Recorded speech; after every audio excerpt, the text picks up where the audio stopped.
যে আসলে সরকারের ভেতরে আমরা কিন্তু গণমাধ্যমের জায়গা থেকে একদম কড়াভাবে, আমি আবারও বলি, সরকারকে সমালোচনা করছি এবং আমরা একদম কি বলে একটা গান পয়েন্টে নিচ্ছি যে আপনারা এখন পর্যন্ত কোনো কিছু ঠিক করছেন না, আপনাদের সেই লক্ষণ দেখছি না। আমার প্রশ্ন হলো যে আপনাদের পক্ষ থেকে যে সমালোচনাগুলো সেগুলো কি খুব বেশি কনস্ট্রাকটিভ?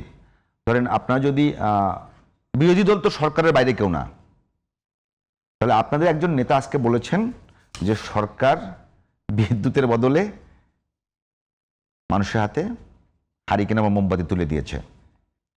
এখনকার যে বিদ্যুৎ সংকট, সেটার জন্য দায় কি শুধুমাত্র সরকারের? দেখুন, আমরা আছি একটা মধুর সমস্যায়। আমি এটা অবশ্য বেশ কয়েকবার বলেছি, কয়েক জায়গায় বলেছি। মধুর সমস্যাটা কেমন? প্রথমত তো আমাদের আসলে অ্যাজ বিং দি অপোজিশন আমাদের একটা কনস্ট্রাকটিভ সমালোচনার জায়গায় আমাদেরকে থাকতে হয়, এবং এটা আমরা একেবারেই আমাদের সত্যিকার অর্থে আমাদের একটা গুড ইন্টেনশন আছে। গুড ইন্টেনশনটা কি? ইন্টেনশনটা হচ্ছে সরকারকে সবসময় সঠিক পদ্ধতিগত জায়গা ঠিক রেখে সমালোচনা করা এবং যত শক্ত শব্দ দিয়ে তাদেরকে সমালোচনা করা যায় সেটা করা।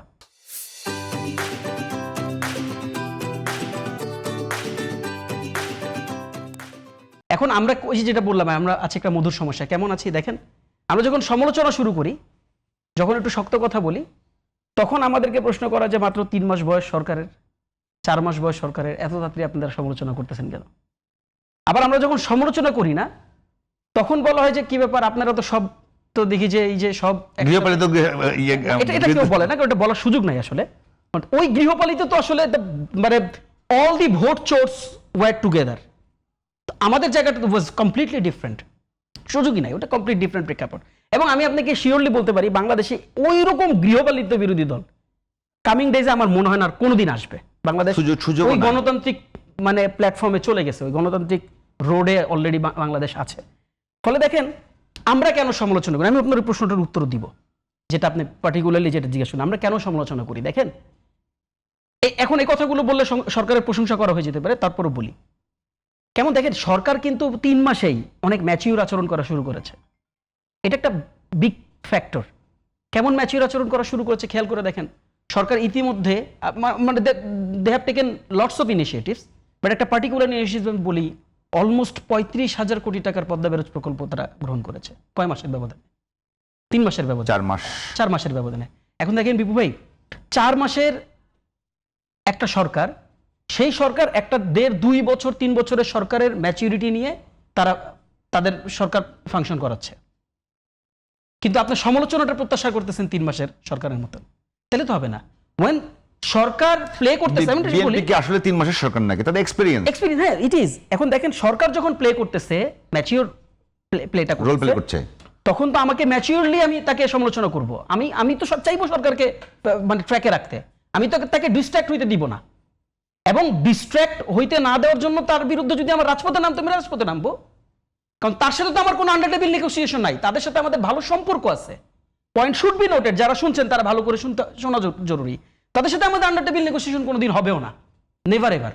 বাংলাদেশের প্রশ্নে, বাংলাদেশের গণতন্ত্রের প্রশ্নে কখনো আন্ডার টেবিল নেগোসিয়েশনের মধ্যে দুইটা সরকার এবং বিরোধী দল একসাথে থাকতে পারে না, থাকা উচিত না।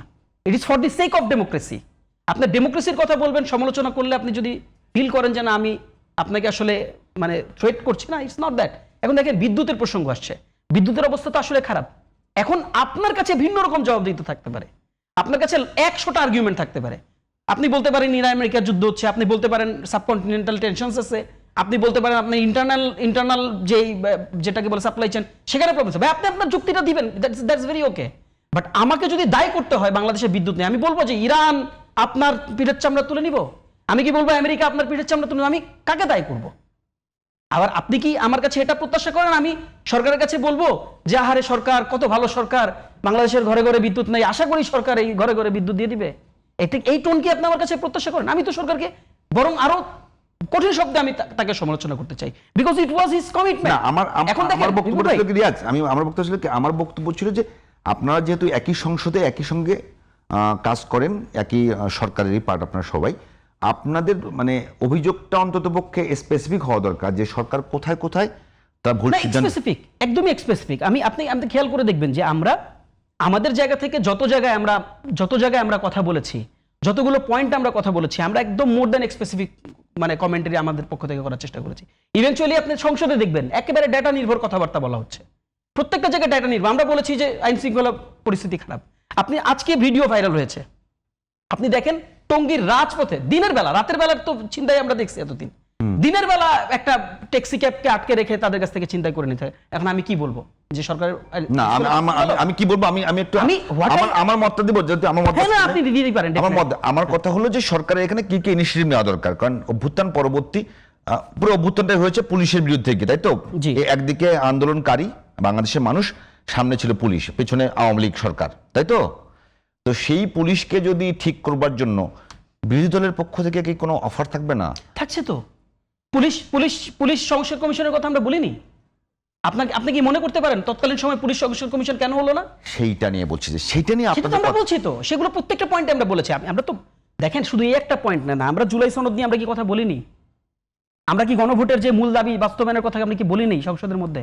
আমরা কি বলিনি যে সরকারের নিরপেক্ষতা বজায় রাখতে বিভিন্ন ইনস্টিটিউশনাল যে নিয়োগগুলো হয়েছে, দলীয় নিয়োগগুলো, যে দলীয় নিয়োগগুলোর ব্যাপারে সবথেকে শক্ত শব্দ বেগম খালেদা যে উচ্চারণ করেছিলেন, আমরা কি বলিনি সেগুলোকে আপনারা ঠিকভাবে চালান, ঠিকভাবে করেন? তখন আমাদের কাছে কি যুক্তি দেওয়া হয়েছে যে আমি ক্ষমতা, আমি কি আপনার লোক দিব?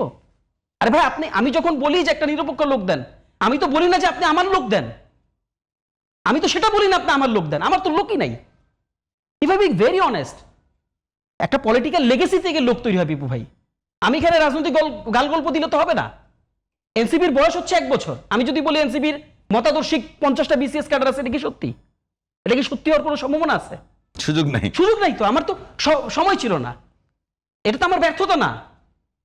বরং আমি যখন বলি আপনি নিরপেক্ষ লোক দেন, তখন আমি ওই কথাটা বলি যে আপনি বুয়েটের ভিসি এমন কাউকে দিয়েন না যেই ভদ্রলোকের একটা বিভাগীয় প্রধান হওয়ারও এক্সপিরিয়েন্স কোনোদিন ছিল না, আমি সেই কথাটা বলি। আমি যখন বলি যে আপনি দুর্নীতি দমন কমিশনকে, তার এক্সপার্টিসকে আপনি ডেভেলপ করেন, আমি তখন ওই কথাটা বলি যে একটা কমিশন এভাবে করে, কমিশন বা তার চেয়ারম্যান ছাড়া এতদিন ধরে চলতে পারে না, সেই কথাটা বলি। আমরা কি বলি নাই, আপনার মনে থাকার কথা, আপনি যে কনস্ট্রাকটিভ সমালোচনার কথা বললেন না বিপই, আপনি খেয়াল করে দেখেন, আপনার এই টকশোতে আমাদের ক্লিপ আছে।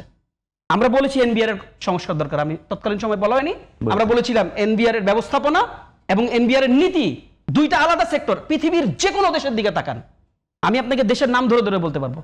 ইভেন আমাদের এই যে পার্শ্ববর্তী দেশ ভারত, নেচারগতভাবে তো আমাদের আইডিয়াগতভাবে তো আমাদের মানুষগুলো সব এক, সাবকন্টিনেন্টাল যে পেরিফেরাল জায়গাটা, সেখানেও দুইটা বিভাগ আলাদা। তৎকালীন সময় ডক্টর মোহাম্মদ ইউনূস যখন ইনিশিয়েটিভ নেওয়া হলো, আমরা দেখলাম এনবিআর এর নিচে বিরাট রকম আন্দোলন তৈরি করা হলো, আন্দোলন হইতে দেওয়া হলো না। ঠিক যখন আপনাকে আইএমএফ ঋণ দিল না, আইএমএফ যখন আপনাকে বললো যে না আপনি কোনো অর্থনৈতিক সংস্কার করেন নাই, অর্থনৈতিক সংস্কার করে নিয়ে আসেন, আপনাকে ঋণ দিব। ঠিক দেখেন আপনি রিজভি ভাইয়ের কথা কিছুদিন আগে, রিজভি ভাই না সরি, এই আমাদের ফিনান্স মিনিস্টারের কথা শুনে দেখেন কি বললেন তিনি বললেন এখন এনবিআর সংস্কার করাবে, এনবিআর এর দুইটা বিভাগ আপনি আলাদা করবেন। এখন এটাকে যদি আপনি কনস্ট্রাকটিভ সমালোচনা না বলেন, আর কোনটাকে বলবেন আমি জানি। ধন্যবাদ তাহসিন রিয়াজ।